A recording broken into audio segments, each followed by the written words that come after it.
right, everybody. Welcome back to a very special podcast. This is the podcast in which we talk about all of your favorite TV series from yesteryear and then discuss them early in the morning over a glass of coffee. And I'm Patrick M. Dunn. Perhaps you know me from the previous 80-ish something episodes. And I'm joined here by, drumroll, Kat Halstead, the author. Hello, good morning. It's been a hot minute since we've done an AVSP. Yes, it has. There's just a lot going on right now. Yeah, I think that Tori Spellin TV movie threw us off our game. I think it did too. And then the real world kind of took over and like, bitches, you have to go do stuff like pack and move again. Yeah, we are both moving like simultaneously. Except you already know where you're moving to exactly. Yes, and Kat is going to be a gypsy. We're gypsy now. We just haven't found the right house yet. Wait, so you really don't know where you're moving to? I thought that was just like a joke for the show. No, we haven't found the house yet. So are you just going to live in like a car for a little bit? No. Oh. Like our house hasn't sold yet, so it's not like end of the world. Oh, okay. So you got time. You got time to... yeah, we got time. You got time to just like live in an empty bedroom. Yes, pretty much. Are you gonna walk around the house like Will Smith did at the end of Fresh Prince and like thought of all the memories in the Banks house? No. No. You don't have those cherished memories in the house you live in now? No, I don't. It's not like the Growing Pains up finale where everybody leaves and Maggie runs in to get that one last picture that they left on the mantle and finds Mike Seaver was here written on the bricks. Yes, or Ryan Atwood on the OC goes back through the OC house one last time. Not like that. And thinks of Marissa Cooper. No, that doesn't happen in real life. It's like, let's get the fuck out of here. Let's go. We want to get out of here, so move it. Yeah. I've been throwing shit in 2 boxes for 2 weeks. Let's get out of here. I never want to see this fucking place again. Unless I drive by it one day, creepily. And I want to see what they did with the yard. Yeah. It's like, how did they change the yard? Did they paint the front door? They threw a swing set out front. Out front?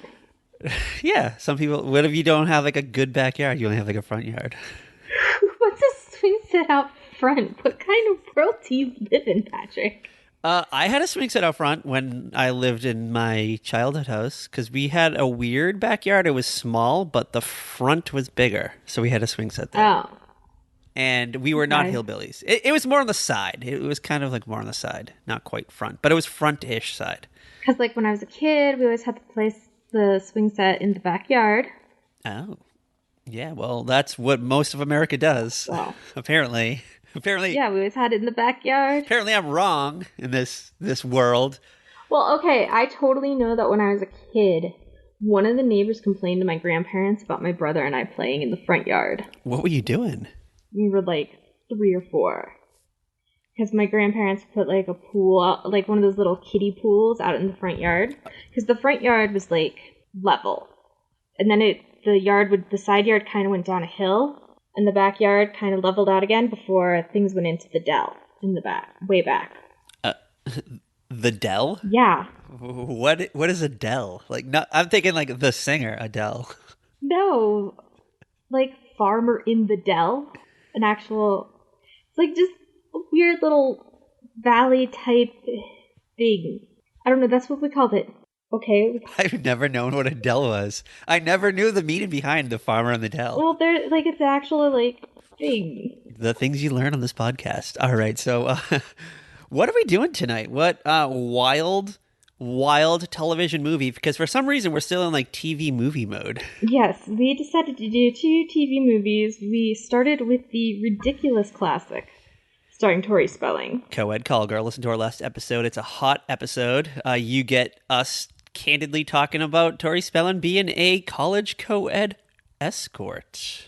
And it was a sexy, fun time. And this week we did the much more somber, based on a true story, No One Would Tell, starring Candace Cameron, Fred Savage, and Michelle Phillips, with a special appearance by Sally Jessy Raphael at the end. Yes, Sally Jessy Raphael, and the I can't think of her name, but she was on 6 Feet Under. Oh! You're talking about the one from the new One Day at a Time. Yes. Justina something. Machado or something. I don't know. Yeah. She was also on ER the final season. Yes. She was Archie's love interest. Yes, she popped up and I was like, holy shit, I know that face. She is 6 feet under. She was married. There was a lot of that in this movie.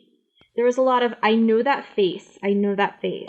Like, one of the guys from Kids Incorporated was in this movie. Yeah, that tall, skinny dude. Yeah, Eric Balfour. Yeah, I can never remember his name, but he always pops up in things here and there. Yeah. He's one of those, like, more popular guys.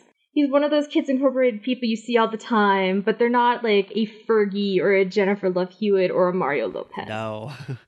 I can't believe you just put Fergie and Jennifer Love Hewitt in the same category. Okay, hello.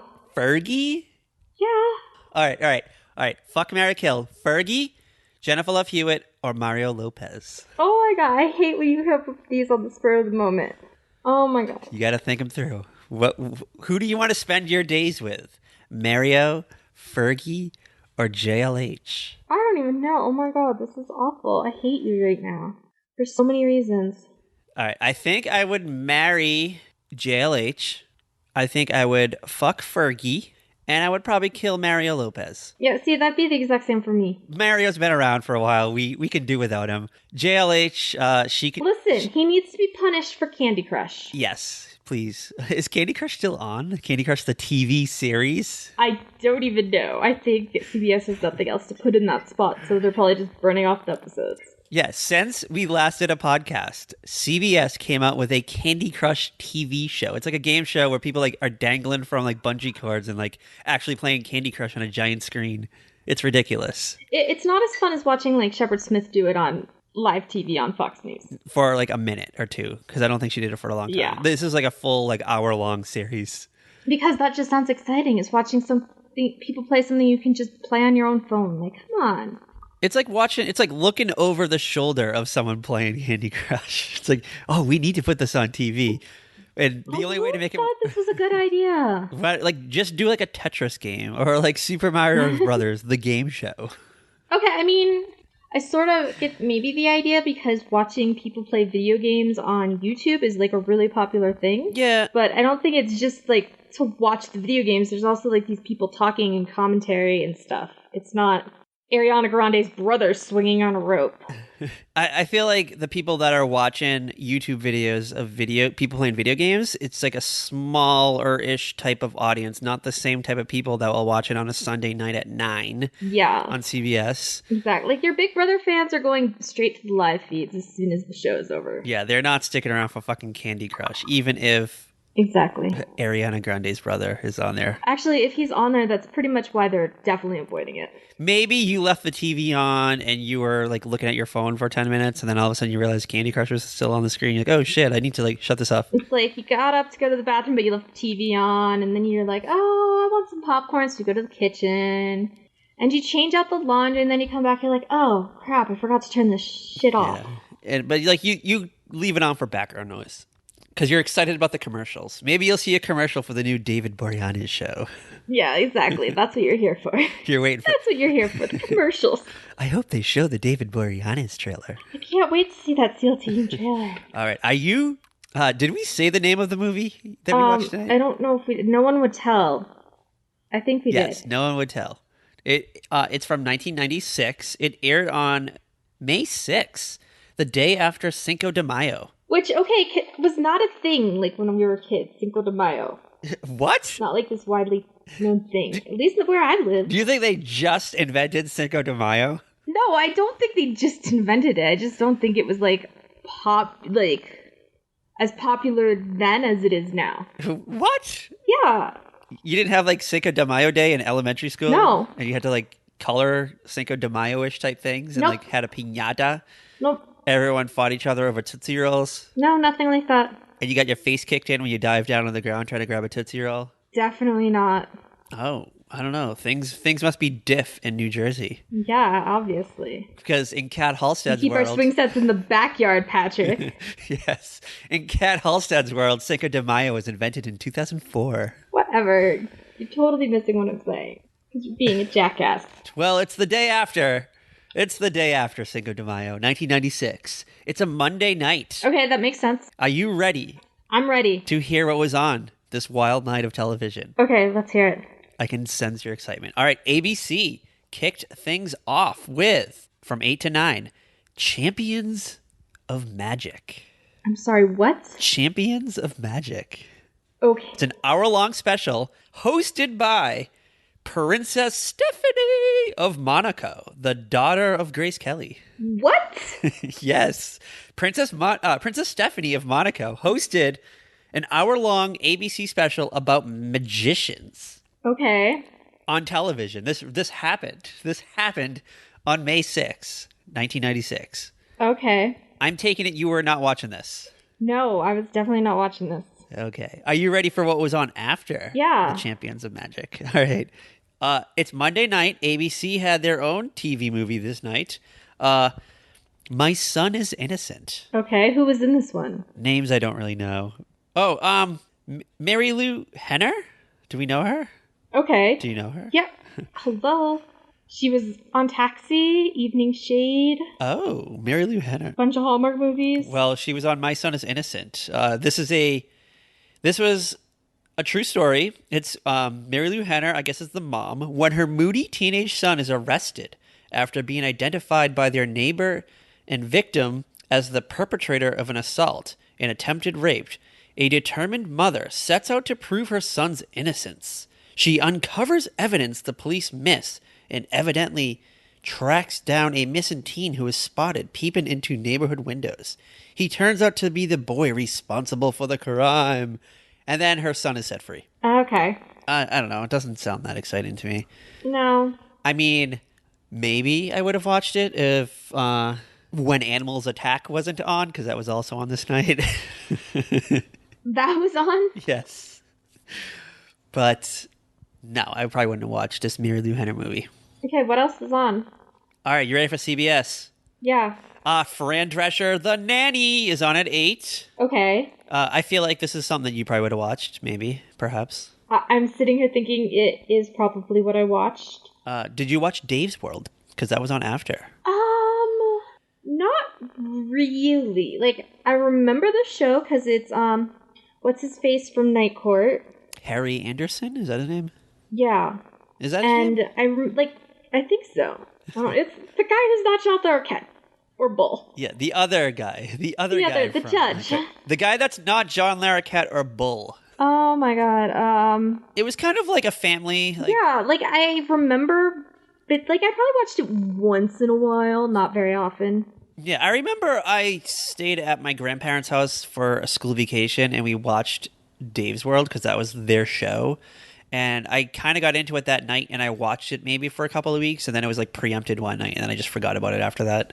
Yeah, I don't think it was ever like a syndicated show either, so. No, well, maybe. Or popular syndicated show. Yeah, it was probably one of those ones that are only on for like a little bit in syndication and then they realized no one watched it. Kind of like Grace Under Fire wasn't really in syndication. Yeah, because it's probably one of those shows that maybe got syndicated, but it was the one that they put in the weird early morning slots or whatever when nobody's actually like around. Yeah, it was like on after the Saved by the Bell reruns. Yeah, something like that. When you were at school. All right, are you ready for what was on after Days World? This is a hot hour of television. Okay. A hot, sexy hour. Monday night CBS, 9 p.m. Do you have a guess? I'm thinking Murphy Brown is in this hour. Hell yeah. Hells to the yeah. Candy Bergen, our homegirl, she was leading the 9 o'clock hour with Murphy Brown, which, did I read something? It was coming somewhere, like on a weird cable channel or Hulu or something? Me TV or something? Maybe. Was that it? Or Antenna TV? Something like that. Some channel that One I of don't those get. two. We're going to have to track it down. Oh, I think it was Antenna TV because I was like, dang it, I don't get Antenna TV. Yeah, because like Murphy Brown, I don't think has been on the air since like May 6, 1996. That was the last time Murphy Brown was on TV. Well, Nick at Night had it. Nick at Night had Murphy Brown, and they did one of those like marathon things with it. It was like a block party. And it was so good. I was so excited because we were like in college at this point. And then like not long after that, they got Fresh Prince of Bel-Air into their lineup, and it was like Murphy Brown no longer existed because it was the Fresh Prince of Bel-Air every freaking minute, every freaking day, and I was over it. And I feel like it's still like that. I feel like The Fresh Prince is still It on all is. day. It's probably on Nickelodeon right now. It probably is. I could. It's probably on somewhere right now because I don't know why. It must be. Is it cheap? Is it that popular? I feel like everybody's seen it like 15 times. And I feel like that show didn't age too well for some reason. I don't know. I don't think it did. I don't know. I got to the point where I was like, it doesn't have the rewatchability for me that I need for a show to still be in syndication like this. Like Seinfeld, I can still rewatch it. Yeah. I don't know. Like I have every now and then I'll pop in, I'll watch an episode of Fresh Prince, and I'm just kind of like, I used to like this show? What? Like, okay, thanks for those memories of just like singing the theme song in the middle of health class when we had watched the one where Carlton takes speed. Oh, yeah. Like, well, they did a lot of very special episodes of that show, too. There was like... They did. Wasn't there an episode where there's a gun or something, like a gun goes off? Yeah, they hit on a lot of topics, which maybe, I don't know. It kind of downplays the fun ability of the show. Yes. All right, what do you think was on after Murphy Brown? This is a show we've done before on the podcast, and it stars one of my favorite actresses of all time. Oh my gosh. It's an older lady show, I think. 1986. Was Designing Women still on? No, we've never done Designing Women on the podcast. No, I know. That's why I'm trying to think what I could think of as 90s CBS. But think fashionable women. Think of and two ladies in their 40s, maybe, struggling to make ends meet in Hollywood as aging actresses. Oh, Sybil, duh. Yeah. Sorry, it's early. It is 7:30 in the morning for me. Give me a break. You need to have your second glass of coffee. I woke up. I had to drive across the street to get coffee because I didn't have any hair. And when I say across the street, I mean like I had to like cross like 5 lanes of traffic to get to it. I just had to go upstairs and get coffee. Which is hard. All right. What do you think 10 p.m. hour on CBS? Think of a semi-popular, heavy-hitting CBS drama. I have no idea. My brain is not going to figure that out. That we've talked about on the show, but we've never watched. Chicago Hope. You know, I never watched that one. I was definitely an ER girl. Yeah, ER for life. Yes. Chicago Hope can suck my nuts. Unless I find, like, every season on DVD, then I'll watch it. ER for life, except for those episodes where Carter's gone. All right. Are you ready for Fox? Okay, give me Fox. All right. It's Monday night, 8 p.m. What could that mean? Melrose Place. Yes. I'm thinking we're probably in, like, prime Melrose Place. This is probably, like, the end of season 4, I'm guessing. Mm-hmm. This is, like, the last good year of Melrose Place. This, like, I think the next year, season 5, I think is when, like, Lisa Rinna joins the show and it just goes to shit. Wait, I'm sorry. I'm having flashbacks to a Twitter conversation you had. Yes, I had the same conversation on Twitter. When did Melrose Place go to shit for you? Oh, gosh. I don't know. I'm trying to... Probably... I don't even remember. How's that for bad? I think once Allison was gone and Billy... For sure, it was like, why am I watching this now? Yes. I believe Allison, I think, leaves like early season 5, and I think Billy departs at the end of the season. Yeah. And then they just throw in a bunch of new people. Like Brooke Langton joins the show. Like, there's all these people who I just didn't care about by then. Alyssa Milano. Like, they were trying to breathe life into the show, and it just didn't work. Yeah, it definitely was done by that point. Sorry, Lisa Rinna, but I think this is the end of season 4, I'm pretty sure. This is like the last like good year. This episode for May 6th, 1996 was the one where it's called Peter's Excellent Adventure. Peter finds himself in a living hell when he's charged with Bobby's murder, and shortly after, he's taken captive by a schizophrenic Kimberly, who places him in a remote insane asylum. Oh, yes. We still got Kimberly. Yeah, so we were definitely watching. And then subjects him to electroshock treatment. Amanda and Michael search for Peter after he misses the appointment with the police to turn himself in. Jake's urging Jane to see a prosecutor regarding Richard's assault on her. Yes. And, oh my god, yeah. Joe and Matt accidentally gets pricked with the tainted needle. That's like the calm storyline of the episode. Like, if that happened in real life, you're like, oh, fuck, I got, like, poked with a tainted needle. But, like, in terms of, like, Melrose Place, you're like, oh, it's nothing. I don't care. Yeah, there's, also, Dr. O'Malley's sexist comment about how difficult single mothers are angers Joe. Like, That and the Matt storyline are like your calm, tame, like whatever. They probably get 2 scenes in the whole episode. The needle pricking probably happens in the beginning, and at the end you probably get Matt's like lab test results come back, and it's like, you're okay, Matt, you're gonna live. Like maybe if you see him, he's kind of just like wringing his hands through like sitting by the pool going, oh my god, what's gonna happen, what's gonna happen. Yeah, he sits down and has like a heart-to-heart with like Sydney maybe. Yeah. And they're like kicking their feet in the pool. Nobody dies. All right.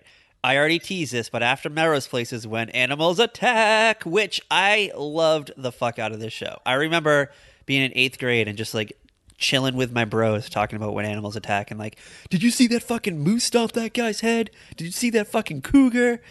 That fucking pit bull? It was crazy. I loved it. Oh my god, I don't think I ever actually watched that. Really? Yeah. You were probably watching Sybil this night. Yeah, probably. Let's be real. All right, are you ready for NBC? Yes, give me NBC. All right, The Fresh Prince of Bel-Air is on at 8, kicking things off. Okay. Which I think we've said enough on that. We don't need to go in anymore. What was on after that? Do you remember when LL Cool J had a sitcom, In the House? Yes. It originally started on NBC before it got like ushered away to UPN. So this is like the NBC season of In the House. And like Debbie Allen is on it too, right? Yes, Debbie Allen. So I think the whole thing was they wanted this to be like the new Fresh Prince of Bel-Air. Yeah. Get like a hot 80s rapper and just throw him into the TV world. And it didn't. I mean, I guess it was kind of popular because it was on a few years on UPN, but we're not sitting here singing the In the House theme song like we sing the Fresh Prince of Bel-Air theme song. Exactly. Following In the House was the movie we're watching tonight, No One Would Tell, which was on NBC. Mm-hmm. Which I thought this was like, this seems more like a CBS movie to me for some reason. No, this totally seems NBC 90s true story kind of thing. I don't know. It had more of a CBS vibe to me. Okay. All right, we have honorable mention. We have UPN tonight. You have UPN? Yeah, we never really talk about UPN. That's because it had like no shows. So 8 p.m. Star Trek Voyager. Okay. Yeah, woo. And a show called Nowhere Man was on at 9, which I know nothing about. Okay then. I didn't even bother to look it up. I was just like, okay, I don't care. Yeah, this. Okay, so like when UPN and the WB started, I don't think there was anything I watched on UPN, like at all. I don't think there was anything on UPN ever that I watched until like Veronica Mars came out. Like I think, and then I went to college and we didn't get UPN in my dorm until like my senior year or something on campus, and by then it's like whatever. I don't know this channel. Why am I trying to watch stuff off of it? I'm not going to watch the last season of Moesha or like the Eve sitcom. Like what? I don't even know what shows were on UPN. It was just all like, it's just horrible sitcoms, like with semi-famous, like Eve had a sitcom. I think Shannon Elizabeth from American Pie had a sitcom. Not quite ready for regular television people. That was just the kind of people that were on UPN. Really cheap. Like I've watched the CW or the WB. I would watch stuff off that all the time, but I think the WB had a little bit more money. Never maybe. UPN. Like they definitely. Well, I think they had shows that hit bigger. They were appealing to a wider group of people, like mostly teenagers, mostly teens. Yes, which in a way is still the W or the CW way. Yeah, I think they don't want anyone younger than like 28 watching their shows. That's the impression that I get from the CW. Sorry, CW, I'm totally still watching Riverdale. And I'm totally going to watch Dynasty. But I mean, they prefer their viewers to be under the age of 28. Yeah, they definitely skew younger. It's not like they have a show that, like, I don't think they've ever had a show that was to catch the attention of an older adult. No, and that's why when there was that reality show on Pop, Queens of Drama, with like all these former soap actresses trying to sell a pilot to the CW, I was like, why are you going to the CW with this? This is not a CW show. You're all too old for the CW. Yeah, like, were they going to play the grandma? I mean, my God. I'm sorry, Vanessa Marcel, but you would be playing a freaking grandmother on the CW. Come on. Yeah, you would have been on the new 90210. You would have played one of the teens' moms, and then you would have been written off after like 8 episodes because they have no need for you because you're old. Exactly. Like, It was like a fun little thing, but I was like, why are you going to the CW? The CW is not where you guys would sell a show. Lifetime, maybe. Like, remember when 90210 made a big deal that they had like Jessica Walters on the show, and they just like wrote her off after like half a season? I can't get past that pilot episode of the new 90210. I can't. I stuck around for 2 seasons. I will throw that out there. Like, I was just like, I can't even, you know what? There's a hot guy later on, and I'm like, just, nope, not gonna watch it. Not even for him. I stuck around for like Kelly Taylor and Brenda, and then they eventually just phased them off the show. Yeah, and then it's like, okay, whatever, we're moving on. It's like, oh, I'm supposed to care about these people? I don't think so. And speaking of people I don't care about, shall we get into our Candace Cameron TV movie? Yes, let us. All right, Candace Cameron. Where do we begin with her? Okay, so this is the story of a girl. You know what? I'm going to be honest. In my notes, they're just Fred and Cameron, or him and her, he, she. Like, I did not bother to learn their character names.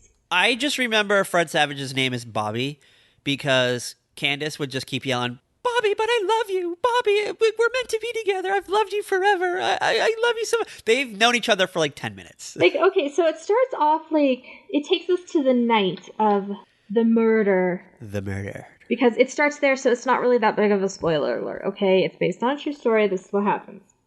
They go to, like, this secluded spot by the lake. He's got his freaking friend with him, which is just, like, I don't even know. And he takes Cameron out to, like, this spot where they've, like, had sex and stuff. And she's trying to break up with him, and he has a pocket knife, and he splits her throat and stabs her. They don't like, show it. They don't like show, yeah, because it's 1996 NBC. They would totally show that crap today, though. Oh, yeah, of course. Because I'm still a little traumatized over Aquarius, like, how bloody that got. Oh, yeah, we would have had gratuitous violence on this. Yeah. If this came out today. If this premiered tonight on NBC. It would be totally different. So he goes back to the car, and the friend has been in the truck blasting, like, music. But he can still hear, like, the screams, like, no, Bobby, no! I love you, don't do this, Bobby! And, like, the friend is like, what did you do? And then it flashes back 5 months earlier. 5 months. Yes, but before we get the flashback, we get to see the fake blood all over Fred Savage's hands. Yes. And he has that, like, look of no remorse on his face. Like, he didn't really give a fuck what happened. He's like, who cares? This bitch is dead. Candace Cameron and her, like, 90s grunge fashionable look. Yes. Her wholesome grunge. What did you think of her style in this? I kind of dug it in a way. Yeah, it was befitting to her. Like, it fit the time. It didn't seem like it was trying too hard. You know, like, sometimes a TV movie, the clothes just, like, feel really off with, like, the characters. They didn't go overboard on her style. Like, you know how, like, sometimes, even on, like, My So-Called Life, they kind of went, like, overboard with Angela. Is that her name? Angela? Yeah. Angela's style. Like, they just made it way too overboard. I felt like. I don't know about how you feel. No, they felt and dressed like the teenagers they were supposed to be. Yeah, like, I could actually see myself in 1996 walking down the hallway at school and seeing Candace Cameron wearing that outfit. And it's not like, oh, she did this for TV. Yes, exactly. Like, they probably called up Candace and was like, hey, just come in like whatever, just like wear what's comfortable. We don't really have a wardrobe department because this movie is cheap. So just come like wearing like what you would wear to school. And then she just showed up. And they're like, oh yeah, like that looks really good, Candace. I almost called her Cameron. Yeah, like... What did you think of her hair? I liked her hair. Sorry. Why are you just like obsessing? Could we get to this actual like story or not? Yeah, we can. I just wanted to like get the fashion corner out of the way first. Okay, it's done. All right. There's nothing else to say. Like, you're just dragging this out, Patrick. All right. Keep going. Move along, Catherine Elizabeth. Oh my god. She's throwing stuff at me. Well, actually, she's throwing stuff at her computer. I'm like 1,000 miles away. So they're at like this high school. It's 5 months earlier now. They're at this wrestling match.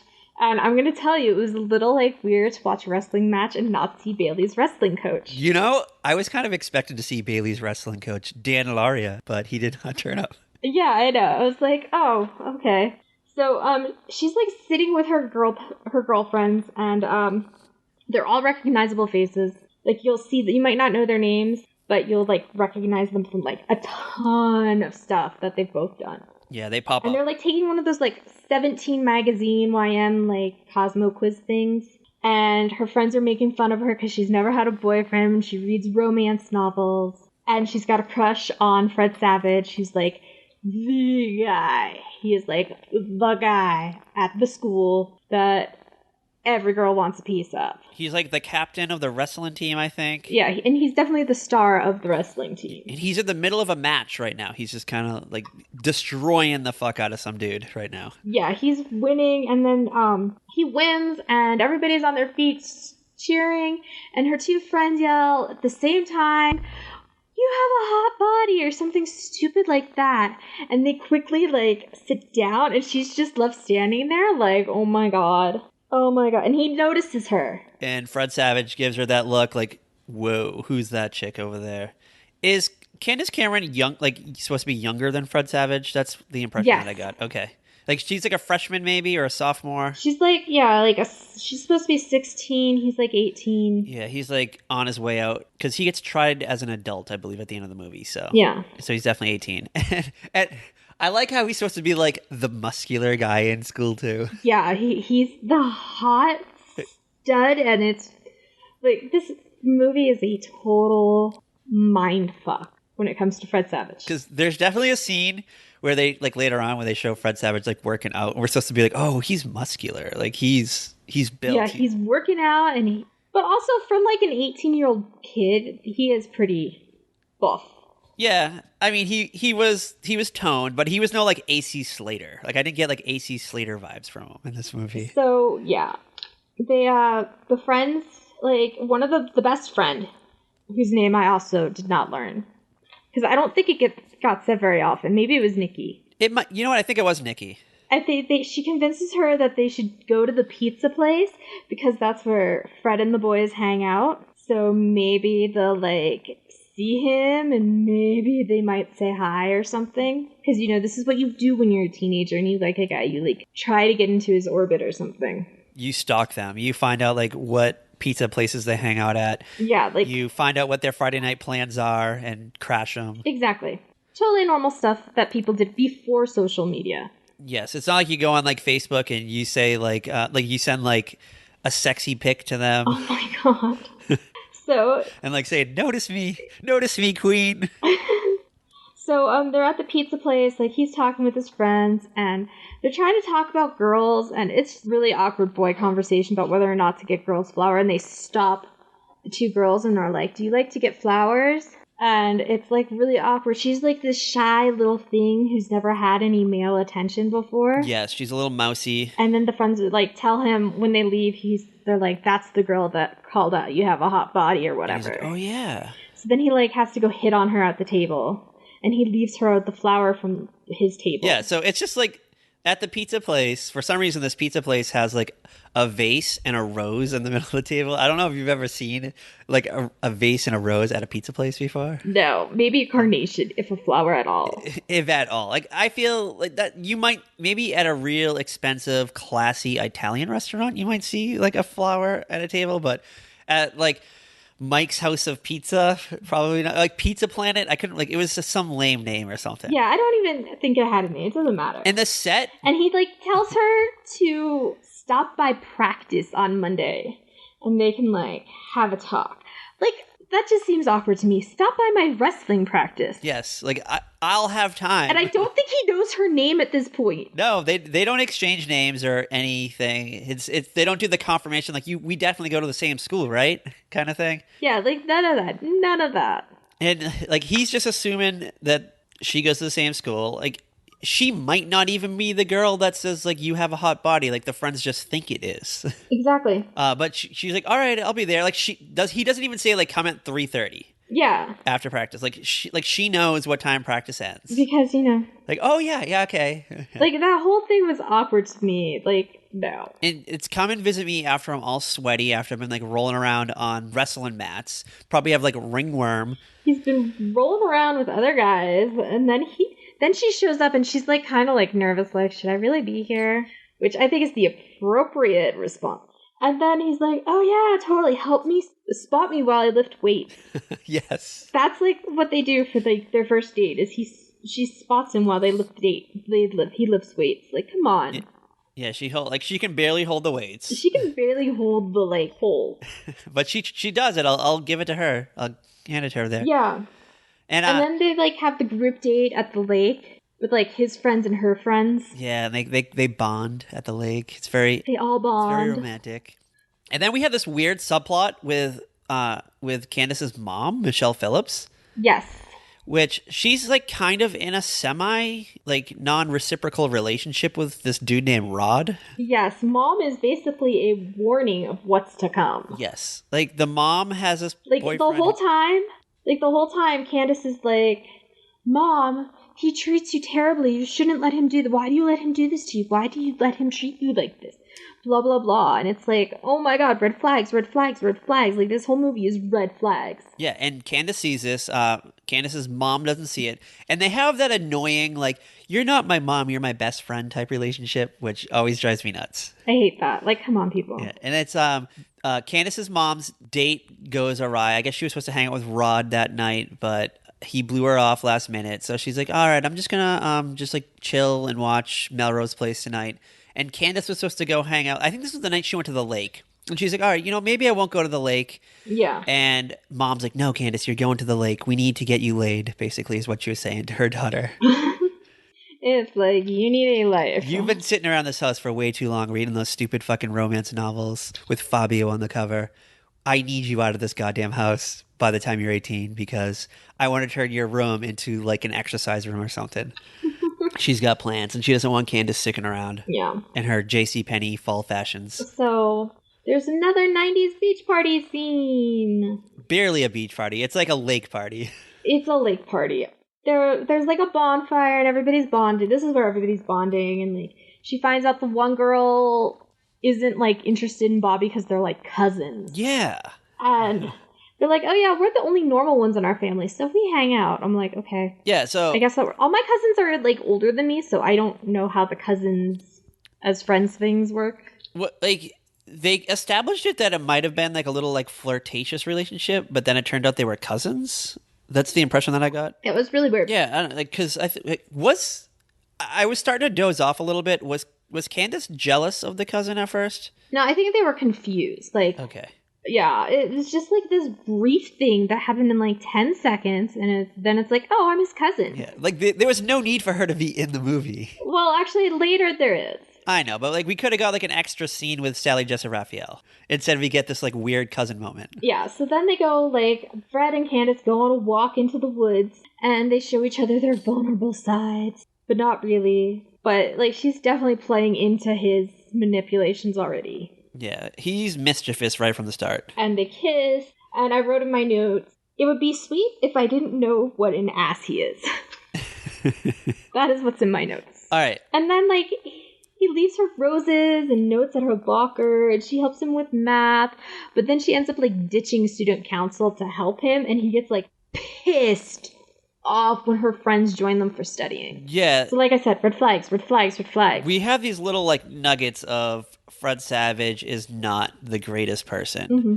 They have, like, one great date. They just met. She's in Cloud 9. She's, like, blinded by his handsomeness, I guess. Yeah. And she's kind of like turning into her mom. Like she doesn't recognize the red flags. She has no, like, concept that what she's been warning her mother about is what she's going through herself. Which I think is why this movie was made, to let young girls Yes. out there know that. Well, I think the statement by Sally Jessy Raphael at the end really brings that home. Oh yeah, the like the voiceover at the end. Yeah, so, yeah, he, like, gets upset with her in the library, and he pushes her into the stacks. And, like, the friend sees, like, part of it and thinks they're just getting, like, hot and heavy in the school library. Yeah, there's a lot of Fred Savage pushing Candace Cameron up against things in this. Yes, there is. And I'm gonna tell you, this movie will, like, stay with you. Yeah, it's very unsettling. Like, in your head. Like, for years, that, like, there's a scene by the lockers that has just been burned in my memory. Like, when I think Candace Cameron TV movie, I think that moment. When she gets like slammed against the locker. Yeah.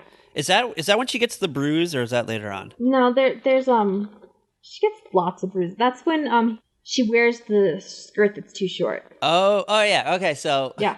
I guess she decides to ditch her JCPenney fall fashions and she buys like a hot black skirt. It's very short, very, very short. Like you can see her thighs. She's got nice thighs, by the way. Let's just throw that out there. Yeah. And she's wearing Fred Savage's Letterman jacket. So like it looks like she's like wearing nothing when she's walking down the hall. Like the skirt's like a couple inches below the jacket. Because it's a guy's jacket, so it's big. Yes. And there's a lot of heads turning. Like all the dudes in the school are just turning their heads and watching her. Yeah. And one of the dudes like bumps into Fred Savage in the locker room and he's like, "Oh man, your girlfriend is so hot. That dress that skirt that she's wearing today is like to die for." And he is like, What are you talking about? What like skirt?" And he's like, "Oh, she's like walking down, like she's walking by right now. Look out the door." And like he like looks out the door and she like struts by. And he fucking loses his mind. And she's like, "I'm doing it for you, Bobby. I'm not doing it for the other boys." Yeah, it's for you, Bobby. Like, he gets jealous over everything. Like, a guy from student council says, "Hey, we missed you at the meeting." And he's like, "What the hell are you doing talking to other guys?" Or she has a picture of a guy in her locker that's, like, one of her best friends. He's like, "Why is this guy's picture in your locker?" Like, he's just a jealous mess.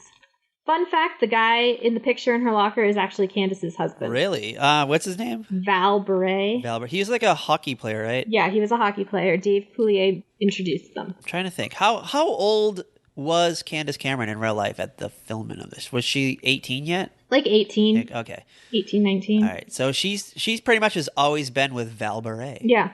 Is it kind of weird that Dave Coulier, who's probably like in his 30s, was like setting up like his 18-year-old co-star with a hockey player? Well, no, because he met Val at like a hockey all-star celebrity thing. And, you know, he watched Candace grow up and was like, "Oh, there's this nice guy you should meet." Like, he wasn't going to introduce her to some asshole. I just have this, and it just seems weird to me for some reason. Like, how much older is Val Beret than Candace? Do we know? I don't think he's that much older. I don't know. It's just weird that like Dave Coulier is like hanging around with a dude and it's like, "Oh, you'd be perfect for this like teenager that I work with." I mean, I think they met actually after the show. Okay. Well, Full House was probably ended at this point in time, I'm guessing, right? Yeah. Okay. All right. But like, I don't think he was her husband at the time. I think they were dating. He was courting her. Yeah. Do you think Fred Savage was jealous in real life of Val Beret? No. You don't think like there was like a little like on-screen chemistry between Fred and Candace? Okay, they got married in 1996. Yeah, I remember like reading one time when I was in like 8th or 9th grade that Candace Cameron was married, and I was like, married? I'm like, she's like not that much older than me. Yeah. We were just at the mall together the other day, and she's married now? Yeah. We were at JCPenney buying fall fashions. I mean, she's 10 years older than us. She's 10 years older than us? Or no, she's not even... No, she's not. No. Never mind. I'm having, like, math dyslexia at the moment. I'm like, there's no way she's 10 years older than us. Like, she'd be in her 40s. She's, like, 6 years. Like, I knew she was, like, a smidge older than us. Mm-hmm. But she probably played younger on TV, like most people usually do. Yeah. I guess maybe it's not as creepy that Dave Coulier was setting her up then, because she was probably like 19 at this. Yeah. And her husband's only like a couple years older than her. Okay. I mean, I guess if she's 18 and he's like 21, it's probably not that Yeah. weird. Like they could have been at the same college type scenario. Like I'm not saying that happened, but like it's like a college senior dating a college freshman. Like it's not weird. Yeah, exactly. It's not like Brenda Walsh being 15 dating like a 23-year-old. Or like Julia from Party of Five being 15 and dating like a 30-year-old. Ooh, yeah. Weird. And then getting like upset that he was upset. Yes. When he found out her real age. Like when Charlie finds out and like she's mad that he's mad. Yeah. And then the whole club gets shut down because of her fake ID. Oh. So, yeah. Fred Savage is just getting like pissed. Like jealous over like everything. And then he has like these rules for her. She's not allowed to talk to his mom and meet her. She has to cut his hair. Like she can't go out in groups unless he's there with her.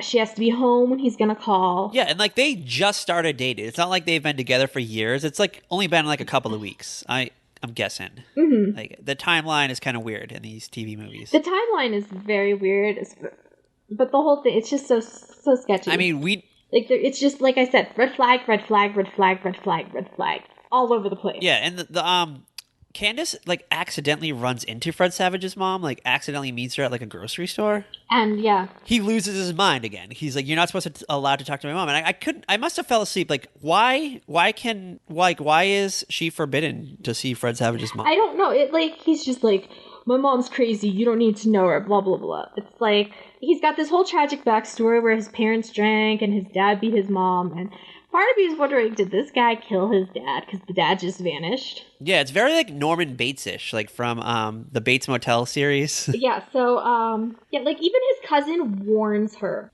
The cousin comes up and warns her that, I saw him get violent with his last girlfriend. Just like, be careful. Yeah, and she had to like leave town because of it. And the mom's like starting to get a little sketched out and is like, I think maybe you guys need to take a step back. Things are getting a little too serious. And Candace is like, no, we're good. I love Bobby and Bobby loves me. And we're going to be together forever. Yeah, she doesn't she like, she writes his and her name in lipstick and like puts a heart around it. Oh no, I can't hear you. No. Can you hear me? What happened? Did I hit something? I can't hear you at all. Did you unplug something? Oh, hey, there they go. Hold on.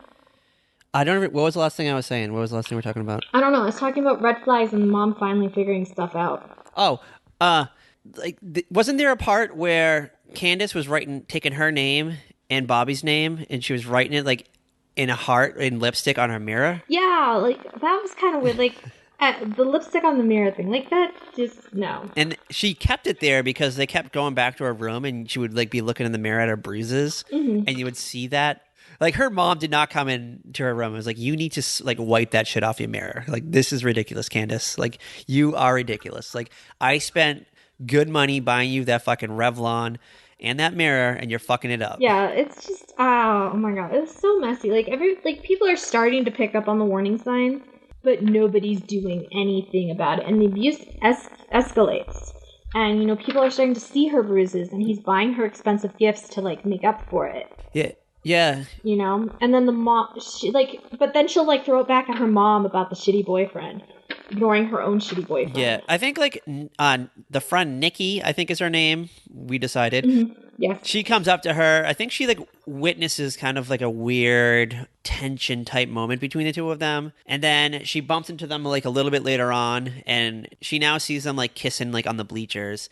And she goes up and she's like, oh, hey, Candace. Yeah. And then she's like, look at this gold bracelet that Fred Savage bought me. And she's kind of like, oh, like maybe they are close. Like maybe they were just like rehearsing a play or something. I don't know. It's just weird. And then there's like the school dance comes up, which is like a 50s theme. Oh, wait, no. Before the dance, this is when he sneaks into her room while she's like showering. And she comes back and she's just in her towel and he's like sitting on her bed and she's like, what are you doing here? And that's when he finally like tells her the tragic story of how his dad beat his mom, and I'm thinking, oh my god, he killed the dad. The dad's probably at the bottom of the lake too. Yeah, they need to like drain that lake or like drag a rake across it. They'll probably find all kinds of bodies.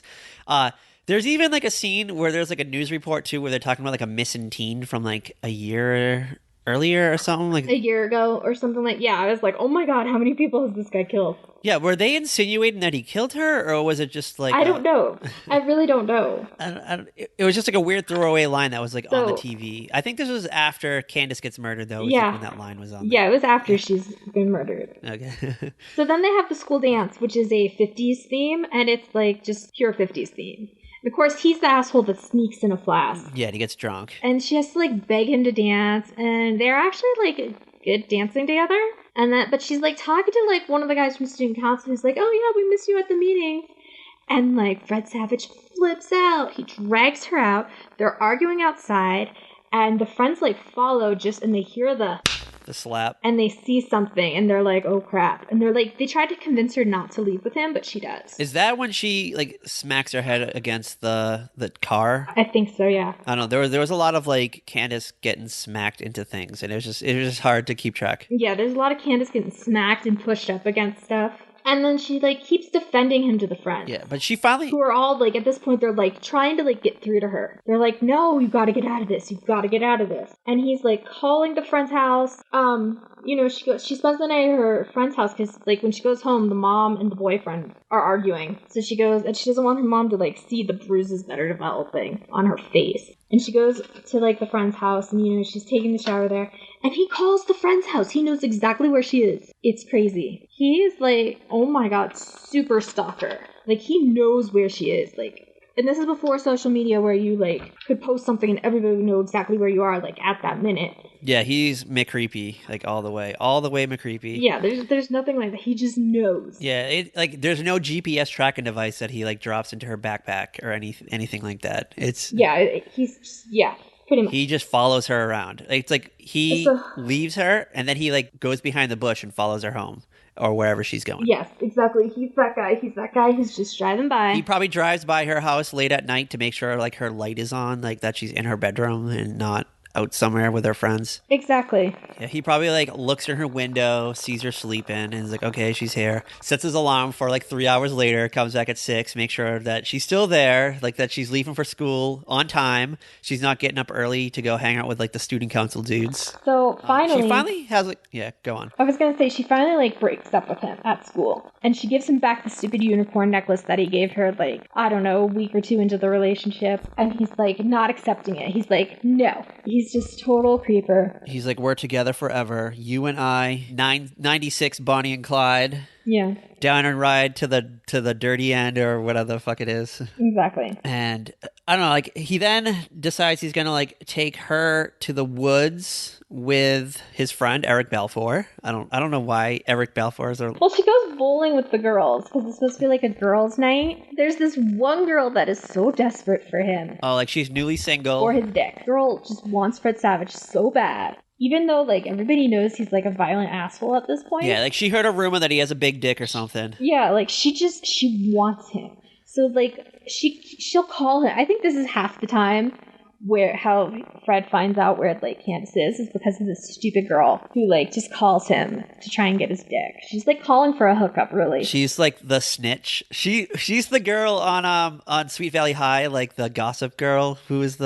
What was her name? The Oracle? Not the Oracle. Remember the... No, wait. That was Elizabeth? The sneaky girl. The one who, like, always, like, rats people out. Like, she'll hide behind the bushes. Like, the one who calls up, like, the whole school and's like, I saw Elizabeth and, like, Rick Wagner. Annie. Yeah, Annie. She's, like, the Annie of this school, I think. She's terrible. I hated this girl. I just called her desperate in my notes. Desperately seeking Annie. So, he picks her up at the bowling alley. Because, like, he's talking on the phone with Desperate, and she just hands her the phone, and she goes, hello, who is this? And it's Fred, and she's just like, oh, yeah, like, it's kind of like this sort of awkward moment. He's like, you promised me a haircut. You could come over to my house and give me a haircut, and because she always wanted to go over to the house, and he never let her, she, like, jumps at this. I'm like, girl, no, don't do it. She's like, ooh, I get to see your room. I'm, like, curious, like, what it's gonna look like. Like, it's just so awkward. So he picks her up, and then Desperate's like, oh, can I come too? Like, girl, have some dignity. This guy is taking his ex-girlfriend back to his house, and you think you have a chance at his dick right now? I think she thought there was going to be like a threesome or something. Maybe she wanted something more. I guess. Like, maybe she also has a thing for Candace. Maybe. I don't know. They just couldn't squeeze it into the whole, like, hour and a half movie.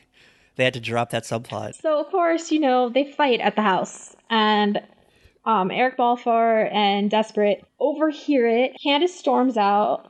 Eric goes to find her, and then Desperate is just, like, ready to spread her legs for Fred Savage, and he's like, nobody else was here tonight. The last you know is she stormed out.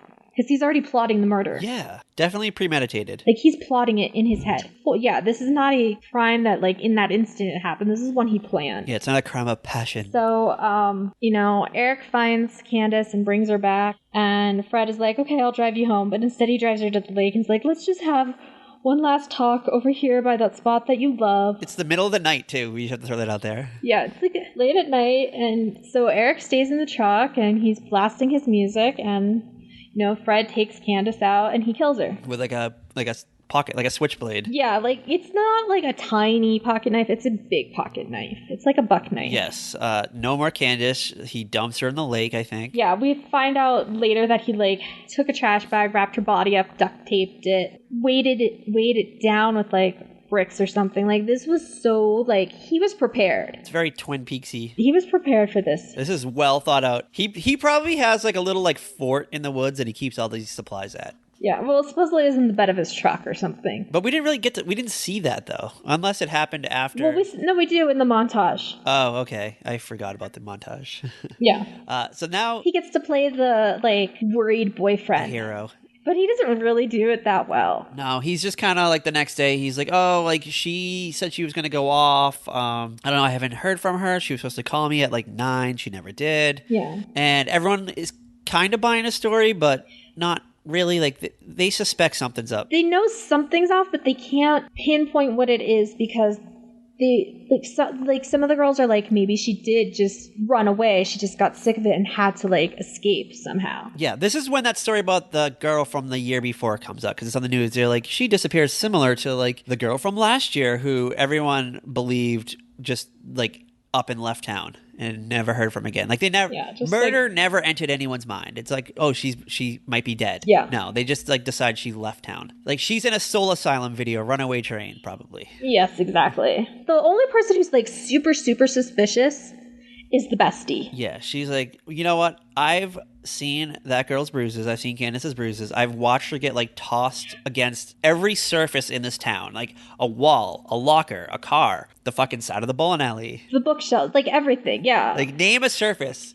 She probably has been thrown against it. This guy threw her up against it. So, like, they're driving around, like, the mom, the bestie, and Fred Savage are driving around. And, like, the whole time, the best friend's, like, giving him, like, this side eye, like, what did you do to her, bitch? I know you did something, like, but there's no evidence at the moment that, like, he did something. Yeah, but he kind of plays it cool, though. He keeps his cool. He doesn't try to make himself look too guilty, I guess. Yeah, but he doesn't look as worried as he probably should. And then he calls the police anonymously, and he kind of, like, leaves them clues, but he pins it on Eric Balfour. Yeah, he kind of like implies that it was Eric Balfour who did something. Like once the mom finally can go to the police because they made her wait 24 hours just in case it was like, oh, run away, needed time alone situation. Yes, which is that like a real thing? Does that really happen? Where they make you wait? Yeah. I don't know. Like it always like comes up in TV. I think we're at the point where it's like, because those first like 24, 48 hours are crucial in finding someone. Yeah. So like, why wait 24 hours? Yeah, it's weird. But, so the mom goes to the police with the bestie and, you know, the cops are kind of trying to look into stuff, but nobody's saying anything, you know? Like, you could tell, like, the friends, like, that are not desperate for his cock are like, what are we going to say? You know, they try to tell the truth about what they know, but they don't know what happened that night. The only people who knew, because you've got desperate saying, oh no, Vince ran off with her. You know, Eric Balfour ran off to find her, and that's the last time I saw her. Because she's playing into Fred Savage's world, like his thing. She's hypnotized. She's totally ignoring all the red flags. All the red flags. Like, she's going to be the next Candace Cameron in this story. Like, if Fred Savage had gotten away with it. Exactly. If it wasn't for that pesky fucking dog and his hippie friends, she would have been the next Candace Cameron next to her in the lake. And the other girl and the dad. Yes, exactly. And, like, so, like, all the friends are, like, removing their rose-colored glasses about the whole thing. They're like, we saw stuff, we didn't do anything. Like, yeah, like, he's an angry boy. He is angry as fuck. Mm-hmm. We just see him slamming people against things all the time. He hates everybody. Yeah. And, then, of course, because nobody's, like, there's just, the police don't really know where to look. The mom finds her purse in his room. And he's like, oh, she must have left it here. And the mom's kind of like, I don't think so. Something's up. And then Eric calls in a tip to the police and says, look out by the lake. It's like, just look by the lake. Because he probably doesn't really know where she is. No. He has a general idea. Like, he knows, like, she's out there. So the cops start searching, and the bestie is, like, still hanging missing persons flyers. And the mom and the bestie are kind of, like, admitting they failed her because they didn't, like, stop anything. They ignored the warning signs. And then the cops bring in Eric Balfour. And they're like, what did you do? And he's like, I didn't do anything. And he finally, like, spills. Well, I mean, he he was part of the crime in a way because, I mean, he could have stopped it, and Yeah. two, he should have said something right away, like immediately. But at the same time, I think he was terrified of Fred Savage. Yeah, but I mean, he could have left Fred Savage's presence that night and went right to the police station and was like, hey, my bro Fred Savage just killed his girlfriend. I was there. I didn't know what happened until after it happened, and obviously I wasn't gonna, like, I had to get away from him before I came to you, kind of thing. But Yeah. So he tells the cops. he kind of obstructs justice, though. So he tells the cops what he knows, and Bobby gets, like, brought in, and they find her body in the lake. And the mom and the bestie are there when they pull the body out, and they cut the bag and reveal it's her. And I'm like, I feel like they wouldn't be allowed to be at the search. I think for dramatic reasons they wanted the characters there just so they can see it and react. But I mean, it's not like a search lasts hours and hours and days and sometimes even weeks. So it's not like they're just going to sit around all week long as the police are combing the lake. Exactly. Like, hey, stay right here. We're just gonna go comb this lake for the next week. If we we'll like shoot a flare. Yeah, you guys just hang out here. Here's like a couple of juice boxes, a few 17 magazines. We'll be with you as soon as we, like, have something. And then, like, honestly, I'm surprised they didn't find more bodies at the bottom of that lake. they probably stopped after they found Candace's body, but if we had another half hour, they would have found more bodies. Yeah, probably. So, you know, the trial happens. They show the trial. And this desperate girl is still after this guy. He is on trial for murder. And she's still trying to get his dick. She's like the girl who writes the letters to the death row inmates and, like, marries them. Yes. Like, falls for them. And, like, all the friends are talking about, like, what they saw and, like, how they were confused by it, and they didn't know what they were supposed to do, and they didn't know what they were supposed to say, and they just, like, they got lost in, like, what they were supposed to do. Because, to be fair, they're only, like, 16, 17, 18. They might not know what they're supposed to do, what they're seeing, and how to respond. Yes, and this is, like, pre-true crime mania. Yeah. So it's not like you get to watch a lot of, like, TV shows and movies about this. Yeah. And I think, like, domestic violence is really starting to come to the forefront around this time. Mm-hmm. Because, like, I mean... Yeah, this is when I think... I was reading something like a week earlier, there's a TV movie with John Ritter as a abuser. Yeah, like they were really pushing this to the forefront. Like, this was something that kind of got, like, brushed under the rug for many years prior to this. Way too long. And now it's like, hey, you know what? This is probably a problem. Like, women are probably afraid to speak up because they're just going to get smashed. No one's going to believe them. Exactly. And now we have to have a TV movie about it just to get national attention. Yeah. Which is why we get the very heavy-handed Sally Jesse Raphael as the judge. Exactly. Because he's found guilty. He gets sentenced to life in prison without parole. And then she gives this warning to everybody else. You guys saw this abuse happening. You didn't say anything. Basically, it's if you see something, say something. Yes, and she's basically addressing everyone in the court. Like, she's like, I know there's someone in this courtroom right now that is a victim of abuse. You are probably not saying anything.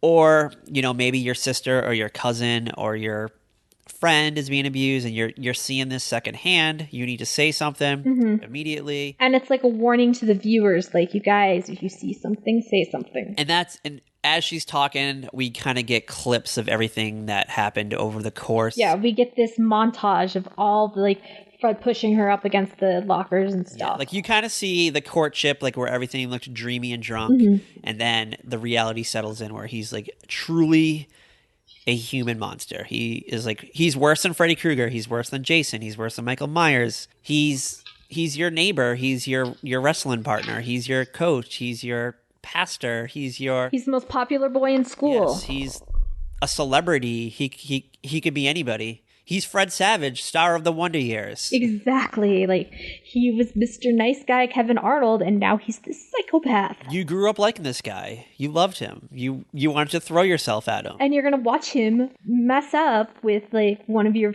favorite TV stars. Your wholesome TV star. Yeah, so I think that's probably why they picked these two actors. Like, yes. Like, you know what? They could have got, like, a real mean-looking actor to play the Fred Savage role, but, you know, let's get, like, America's favorite son. Let's get Fred Savage and America's favorite daughter. Yeah, let's get these two together and just show what can happen. Exactly. This is very important. Like, it was a shitty movie, but it had a message. It stays with you. Like I was telling my friend Holly, like, there are images from this movie that are still with me 21 years later. Like, that locker scene has stayed with me all this time. Yes.